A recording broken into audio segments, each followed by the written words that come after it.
Well, once again, we've been talking about faces our entire life because every book we ever read.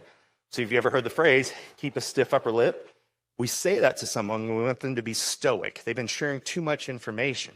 So when you start looking at people and employees, look at the first two here.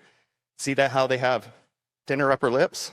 So when somebody has a stiff or flatter upper lip, don't ask a lot of personal questions too fast because they'll feel like you violated their safety zone. So if you see somebody who has a flatter upper lip, give them time. And when they start sharing information, then open it wide open.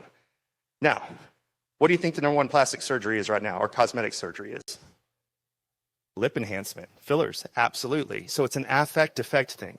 So people will go if they have a thinner upper lip and they increase the size of their upper lip, and then they become more approachable to us. And if you don't think this is true, go and find women in their 80s and 90s who will draw larger lips with lipstick than they actually have. So we know subconsciously, if we have a fuller upper lip, we're more approachable. And so when people go and have that surgery done, all of a sudden people start treating them differently. So that's the affect that they had done. And then the effect is people treat them differently. So our faces are constantly changing all the time. There's 43 muscles in the face. The mind creates movement. Movement creates muscle.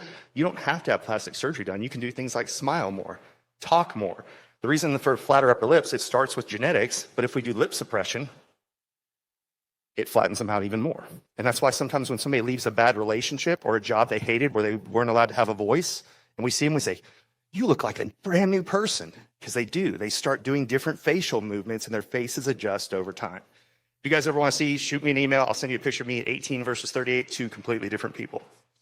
Oh, for a gentleman, I recommend here, trim so we can see your upper lip. I know I've given some people in this room already advice, Jim McCarthy, so that we can see your upper lip. Because if not, then we think it must be a flatter upper lip or you're trying to hold back something. Women, lipsticks has been a thing, lip gloss, you name it, you guys have all those tools.